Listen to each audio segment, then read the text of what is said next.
Hello and welcome everybody to another one of my tutorials on the ARP 2600. Today I thought I would show you a quick little trick to do with the filter. So you might be familiar with the basic low pass filter that we've got here, which is, there's actually two different filter modes here, but they sound pretty similar. So I've set this up, so here on the VCO mixer, I'm just hearing VCO 3. In the VCA, I've just turned up the VCF, which is coming out of here, and I'm just going to drone the sound so I can simply turn up the VCA here in the mixer so we can hear it.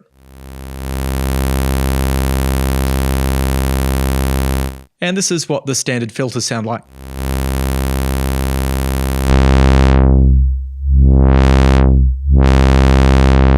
With a bit of resonance. And here's the other filter mode.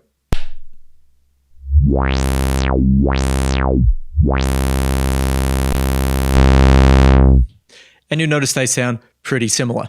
So the trick I want to show you today is how to get some multi-mode filters out of here, namely high-pass filters and band-pass filters.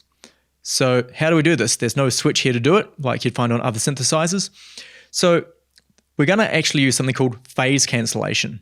And phase cancellation is something in audio where if you reverse the phase of a waveform and then mix the out of phase waveform with the in phase waveform to the same level, if they're completely 100 degrees out of phase, they will perfectly phase cancel and you won't hear any sound. This is the principle that Bluetooth headphones work on and many other little tricks in synthesis. So we're going to use phase cancellation to turn a low pass filter into a high pass filter or a band pass filter.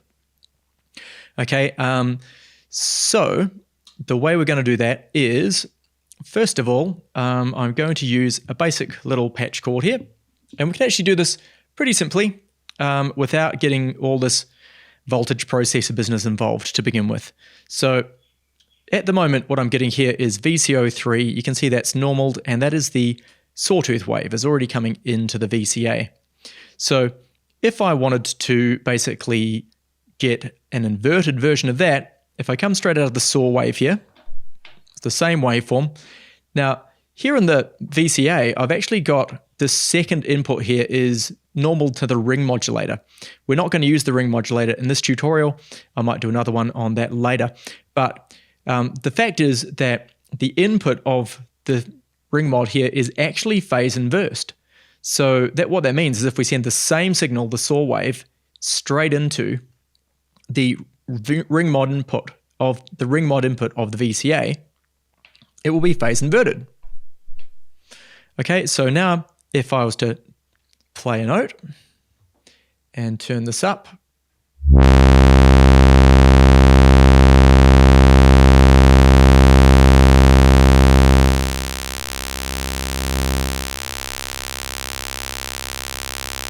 I reach a point here where they are out of phase, and we can hear that we're losing a lot of the bass here, and it's about as close as I'll probably get it. You do need to balance the levels here, and we can hear that that is pretty much taken out. It's phase inverted. So what that means is our low pass filter is now essentially a high pass filter because it's giving us the inverse of that. Let's have a listen.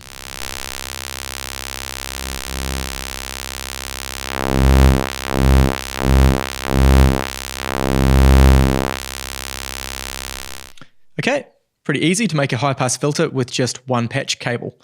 Now, one thing to watch out for is if we want to add some resonance here, I'll turn up the resonance about halfway, is that the resonance actually does affect the volume and the amount of bass. So I'm going to have to readjust the level here of the phase inverted version.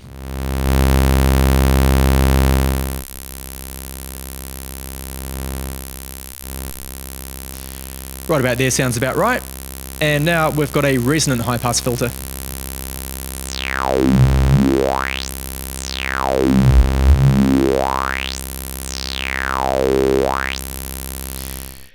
This would sound a bit cooler if we actually used some other sort of modulation and played some notes. So here I've got a ADSR, which is going to have controlling the filter. That's the ADSR here. So now that's going to sweep the filter every time I trigger a note.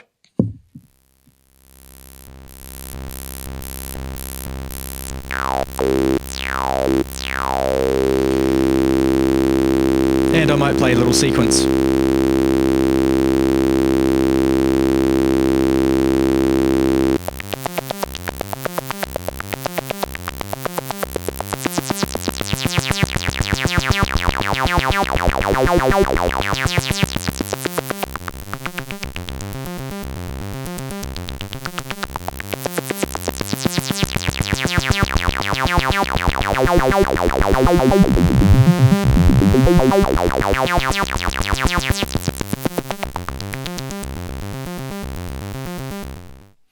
Cool.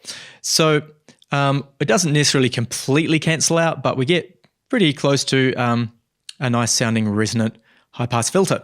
Now we can do something similar and create a band pass filter. It is a little bit more tricky. And to do this, we're actually going to have to use this voltage processor down here, which is a little bit tricky to get your head around. I might do another whole video on the voltage processor because it is a bit of a tricky beast. But basically the idea is that we've got various different inputs here. There's actually this section here. We've got 1, 2, 3 inputs.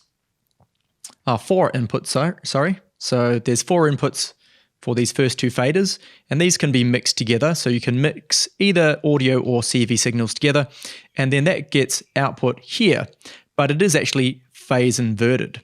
Okay, so we can mix 4 different inputs, 1 output, and then we've got another one here where we've got 1 input here, another input here, and another inverted output. And this bottom one is what's called a lag processor, which isn't really necessary for what we're doing. Okay, so in order to get a bandpass filter, we're going to do a little bit more patching. So I'm going to take VCO3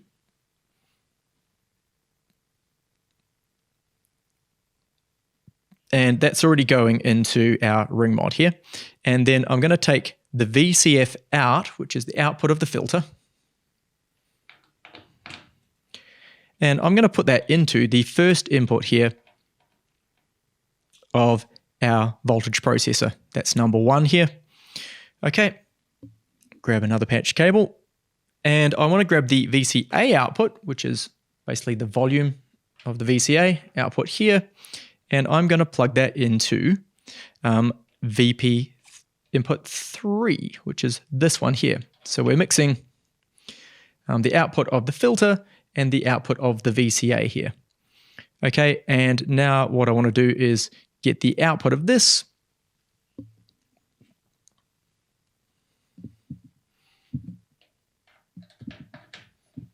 and plug it into the mixer input, which is what we were turning up before to get a sound. So now, fingers crossed, we should have a bandpass filter.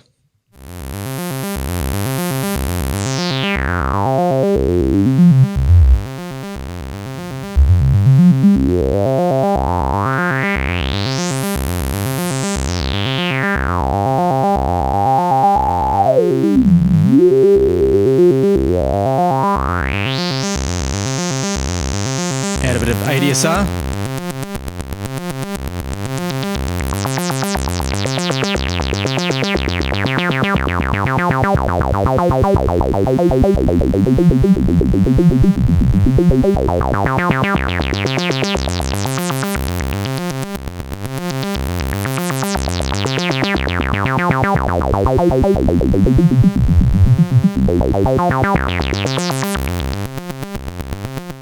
Cool, sounds great.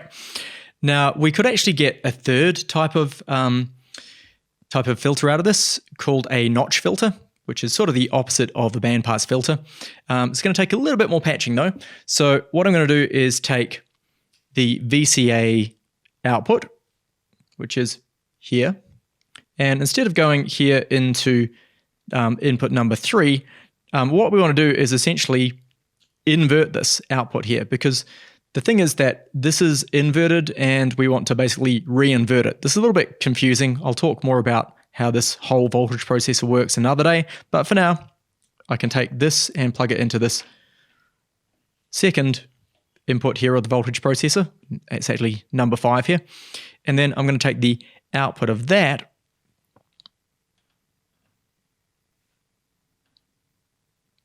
and plug that into here. So that's just to basically invert the signal. And now we should have a notch filter. Now, I may have to bring down the initial gain here a bit.